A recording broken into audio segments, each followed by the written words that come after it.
మహాకి call చేసి ఇంటికి వచ్చేయండి వదిన అని చెప్పి చాలా ఏడ్చుకుంటూ బతిమలాడిన కన్నా. మరి మహాలక్ష్మి ఏం చేయబోతుంది తెలియాలంటే మీరు ఈ వీడియో పూర్తిగా చూడాల్సిందే. ఉదయాన్నే మాధవ బయటికి వస్తూనే కన్నా ఇంకా లేకపోవడం చూసి కన్నా దగ్గరికి వెళ్ళి పట్టుకుంటాడు. చాలా జ్వరంగా ఉంటుంది. ఏంటి కన్నా ఇంత జ్వరంగా ఉంది, అరే ఎందుకురా అని చెప్పి వెంటనే మెడిసిన్ వేసేస్తాడు. అది చూసి కేశవ ఏంటన్నా ఏమైందంటే జ్వరం వచ్చిందిరా అంటే, ఏంటి వీడికి ఊరికే జ్వరం వస్తుంది అంటే, అంతే ఏమైనా జ్వరమే వస్తుంది, ఎగ్జామ్ ఉందన్నా జ్వరమే వస్తుంది అని చెప్పి, సరేరా నేను ఈరోజు పనికి వెళ్ళాను నీతోనే ఉంటానంటే, లేదు లేదన్నా నువ్వు పనికి వెళ్ళు నేను చూసుకుంటాను అంటాడు. చక్రి మాత్రం పక్కన కూర్చొని ఫోన్ చూస్తూ అప్పుడు చెప్తాడు, పర్వాలేదన్నా నేను ఇంట్లోనే కదా ఉన్నాను, నాకేం పని లేదు కదా, నేను వాడిని చూసుకుంటాను నువ్వు వెళ్ళు అంటే, నువ్వు చూసుకోలేవురా అంటే, ఏముంది చూసుకోవడానికి, జస్ట్ మెడిసిన్ ఇవ్వడమే కదా, నేను అన్నీ చూసుకుంటాను నువ్వు వెళ్ళన్నా అని చెప్తే, సరేరా జాగ్రత్తగా చూసుకో అని చెప్పి పెద్ది అక్కడి నుంచి వెళ్ళిపోతాడు. ఇంకా చక్రి వెళ్తూ వెళ్తూ పెద్దితో, అన్న మహా ఏమైనా కాల్ చేసిందా అని అడుగుతాడు. అప్పుడు పెద్ది, లేదురా నాకేం కాల్ చేయలేదు అని చెప్పి అక్కడి నుంచి వెళ్ళిపోతాడు. ఇంకా మన చక్రి ఏమో వెళ్ళి కన్నా దగ్గర కూర్చొని, అరే ఏంట్రా ఎలా ఉందిరా అని చెప్పి కాస్త చూసి, నీకేమైనా కాల్ చేసిందారా మహా అంటే, నాకేం కాల్ చేయలేదు అని చెప్పగానే, పోనీ నువ్వు చేస్తావా, వీడియో కాల్ చెయ్యి తను కానీ, ఎందుకు అంటే, ఊరికే కాల్ చేసి నీకు బాగాలేదని చెప్పురా అంటే, నేనేం చేయనన్నా నాకు ఓపిక లేదు నేను పడుకుంటాను అని చెప్పి కన్నా మాత్రం పడుకుంటాడు. ఇంకొక పక్కన మహాలక్ష్మి ఆఫీస్లో తను పని చేస్తూ ఉంటుంది. డిజైన్ గురించి రాఘవ తను ఎక్స్ప్లెయిన్ చేస్తూ ఉంటారు. అప్పుడే మహాకి కాల్ వస్తుంది. మన పెద్ది కాల్ చేస్తూ ఉంటాడు. సార్ ప్లీజ్ ఎక్స్క్యూజ్ మీ, నేను ఈ కాల్ మాట్లాడి రావచ్చా అని చెప్పి పక్కకు వెళ్తుంది. ఫోన్ లిఫ్ట్ చేసి, చెప్పండి పెద్ది అంటే, ఎలా ఉన్నామమ్మా అంటే, బాగున్నాను పెద్ది మీరు ఎలా ఉన్నారు అంటే, నేను బాగున్నానమ్మా, పనిలో ఉన్నప్పుడు ఫోన్ చేసి డిస్టర్బ్ చేశానా అంటే, అయ్యయ్యో అలా ఏం లేదు పెద్ది, నువ్వు కొత్తగా హాస్టల్కి వెళ్ళావు కదా, అక్కడ నీకు సెట్ అయిందా లేదా అని కనుక్కుందామని చేశానమ్మా. పర్వాలేదు పెద్ది, ఇప్పుడే కదా వచ్చాను, రాను రాను అలవాటైపోతుంది.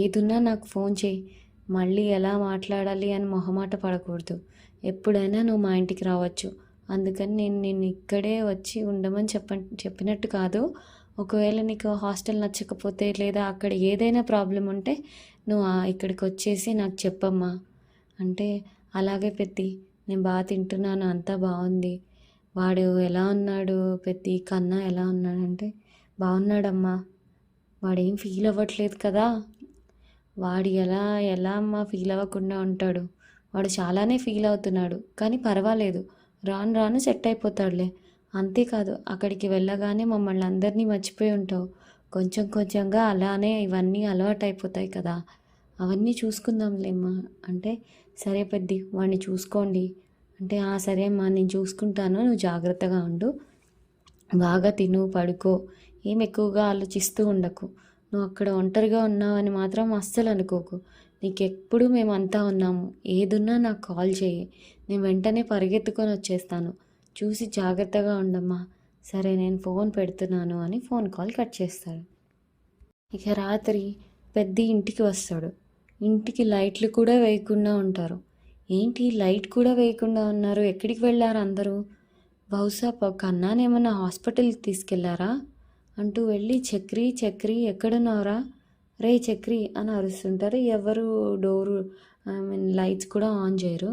అప్పుడే కన్నా అక్కడ పడుకోవడం చూసి మన పెద్ది వెంటనే వెళ్ళి, రే కన్నా కన్నా ఏంట్రా కన్నా లైట్ కూడా వేయకుండా పడుకుని ఉన్నావు, రే కన్నా అయ్యయ్యో ఏంట్రా ఒళ్ళంతా ఇలా కాలిపోతుంది, మాత్ర వేసుకున్నావా లేదా అంటే, వేసుకున్నానన్నా అంటే, వేసుకున్నావా, జ్వరం కొంచెం కూడా తగ్గలేదు, ఇంకా ఎక్కువైంది, చక్రి ఎక్కడా, అసలు ఎక్కడ వాడు, అన్న బయటికి వెళ్ళాడు అంటే, ఇంట్లో లేడా, నిన్ను ఒంటరిగా వదిలేసి ఎక్కడికి వెళ్ళాడు వాడు, ఉదయాన్నే బయలుదేరి వెళ్ళిపోయాడన్నా అంటే, ఉదయాన్నే వెళ్ళిపోయాడా, అప్పటి నుండి నువ్వు ఇంట్లో ఒంటరిగానే ఉన్నావా, రే ఏంట్రా నువ్వు తిన్నావా లేదా అంటే, తిన్నాను అని చెప్తాడు. నువ్వైనా నాకు ఫోన్ చేసి ఉండొచ్చు కదరా, ఇంత జ్వరం పెట్టుకొని ఇంట్లో ఒంటరిగా బాధపడుతున్నావు. ఆ చక్రిగాడు ఎక్కడ చచ్చాడు? సరే ఉండరా, ఇప్పుడే వస్తాను అని చెప్పి వెంటనే నీళ్లు పట్టుకొచ్చి తడిగుడ్డ పెడతాడు. ఎంత కాలుతుందో చూడు, ఎక్కడికి వెళ్ళాడో రాని, వాడి కాలు చేయి విరగొడతాను. కన్నా దీని తలపై పెట్టుకొని అలాగే అనుకో. కన్నా చాలా జ్వరం కొడుతుందిరా, హాస్పిటల్కి వెళ్దాం రా అంటే, లేదన్నా పర్వాలేదు అంటే, ఏంటి పర్వాలేదు, ఒళ్ళంతా ఎలా కాలిపోతుంది చూడు, తడిగుడ్డ పెట్టినా కూడా వెంటనే తగ్గడం లేదు. నువ్వు లేరా, ఈ పరిస్థితిలో నేను వదిలేసి వెళ్ళాడు చూడు, జ్వరంతో బాధపడుతున్నావా అని ఇలాగే ఒంటరిగా వదిలేసి వెళ్తారా అని చెప్పి తనని హాస్పిటల్కి తీసుకెళ్తాడు. ఇక చక్రి ఏమో మహాకి సారీ చెప్పడానికి చాలా ప్రయత్నాలు చేస్తుంటాడు. మహా హాస్టల్లో కిటికీ దగ్గరికి ఒక బెలూన్ మీద సారీ రాసి పంపిస్తాడు. అది చూసి మహా మాత్రం విసుక్కుంటుంది.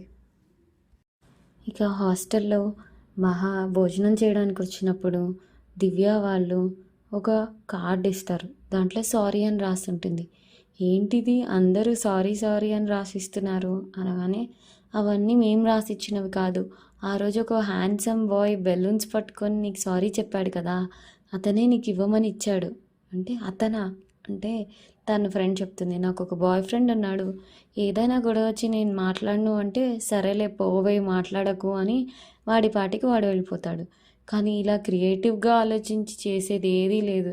నీ మీద ఎంత ప్రేమ ఉంటే ఇంత ఎఫర్ట్ పెట్టి సారీ అడుగుతాడు, క్షమించేయచ్చు కదా అంటే, అవును కరెక్ట్గా చెప్పావా అని ఇంకా అమంటుంది.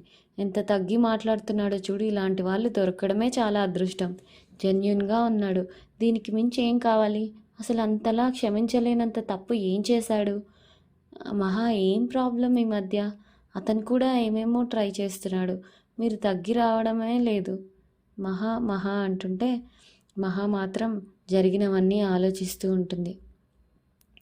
నాకు ఒక బాయ్ ఫ్రెండ్ ఉన్నాడు, ఏదైనా గొడవ వచ్చి నేను మాట్లాడను అంటే వెళ్ళిపోతాడు అంటుంటే, మహా మాత్రం అదంతా మీకు తెలియదులే, మీకు అర్థం కాదు అదంతా నేను చెప్పినా, మీరు అనుకున్నట్టు అక్కడ లవ్ లాంటిది ఏదీ లేదు దివ్య, తను చేసిన తప్పుకి నా దగ్గర క్షమాపణ అడుగుతున్నాడు అంతే, ఈ టాపిక్ వదిలేయండి అని చెప్పి అక్కడి నుంచి వెళ్ళిపోతుంది.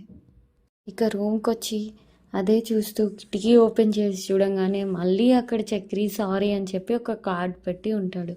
అక్కడే దివ్య వచ్చి, మహా రావచ్చా, రండి కూర్చోండి, తినడానికి వచ్చి తినకుండా వచ్చేసారేంటంటే, లేదు తినాలనిపించలేదు, అర్థమవుతుంది, ఆ రోజు మిమ్మల్ని ఎవరో తిట్టారని ఆఫీస్కి వచ్చి అలా అరిచారు, అప్పుడే నేను అనుకున్నాను మీ మీద చాలా ప్రేమలో ఉన్నాడని. అవును, రిలేటివ్ అని చెప్పారేంటి, మేనత్త కొడుకు మేనమామ కొడుకు లాంటి రిలేటివా, సరే అవన్నీ కూడా వదిలేండి, ఎందుకు సారీ అడుగుతున్నాడు, అసలు ఏం జరిగింది అంటే, అదంతా ఏం లేదు దివ్య, అబ్బాయి చూడటానికి బాగున్నాడు, క్యారెక్టర్ పరంగా కూడా మంచివాడిలాగే అనిపిస్తున్నాడు, క్షమించమని ఇంతలా బతిమలాడుతున్నాడు, ఇలాంటి వ్యక్తిని ప్రేమించడానికి ఎందుకు ఇంతలా ఆలోచిస్తున్నారు, వాళ్ళకి చెప్పినాడు అంతే సరేలే అనుకోవచ్చు, కానీ నేను మీతో పాటే ఆఫీస్లో వర్క్ చేస్తున్నాను, ఒకే హాస్టల్లో ఉంటున్నాము, నాకైనా చెప్పొచ్చు కదా, అతన్ని వద్దు అనడానికి కారణం ఏంటి అంటే, అయ్యో దివ్య, మీరు అనుకుంటున్నట్టు ఇక్కడ లవ్ లేదు ఏం లేదు, తను వేరే ఏదో తప్పు చేసి నా దగ్గర క్షమాపణ అడుగుతున్నాడు, వదిలేయండి, సరే ఓకే గుడ్ నైట్ అని చెప్పి దివ్య అక్కడి నుంచి వెళ్ళిపోతుంది. మహా ఏమో తన పెళ్ళి అప్పుడు జరిగిన విషయాలు అవన్నీ గుర్తు చేసుకుంటుంటుంది. ఇంకొక పక్క వాళ్ళ నాన్న సర్టిఫికెట్లు తీసుకొని కాల్ చేసిన విషయాలు అవన్నీ కూడా ఆలోచిస్తూ ఉంటుంది. ఇంకో పక్క చక్రి ఇంట్లో అలా హ్యాపీగా కూర్చుని ఉంటారు. అప్పుడే కేశవ పెద్ది మన కన్నాని హాస్పిటల్ నుంచి తీసుకొచ్చి అక్కడ పడుకోబెడతారు. ఏంట్రా ఏమైంది అంటే, వీళ్ళందరూ ఏం మాట్లాడరు చక్రి మీద కోపంతో. అసలు ఏమైందిరా అంటే, ఏంట్రా ఇలా అంతా చేస్తావు, ఒంట్లో బాగాలేదని ఇప్పుడే కదా హాస్పిటల్కి వెళ్ళి తీసుకొచ్చాము, అలాగే వదిలేసి ఉంటే జ్వరం ఎక్కువై వేరే ఏదైనా ప్రాబ్లం వచ్చి ఉండేదని డాక్టర్ దారుణంగా తిట్టారు. అవునా, ఎందుకు నాకు కాల్ చేయలేదురా నువ్వు, నాకు కాల్ చేస్తే నేను వచ్చేవాడినంటే, నువ్వు కాల్ చేసేదేంట్రా, కనీసం నువ్వు బయటికి వెళ్తున్నావని నాకైనా చెప్తే నేనే వచ్చి చూసుకునేవాడిని కదరా అని పెద్ద అరుస్తుంటాడు. ఇక చక్రి వెళ్ళి కన్నాని ఎలా ఉందిరా అని చూస్తుంటే, పోనా అంతా నీ వల్లే వదిన ఇల్లు కూడా వదిలేసి వెళ్ళిపోయింది, సరైన ఫ్రాడ్ నువ్వు.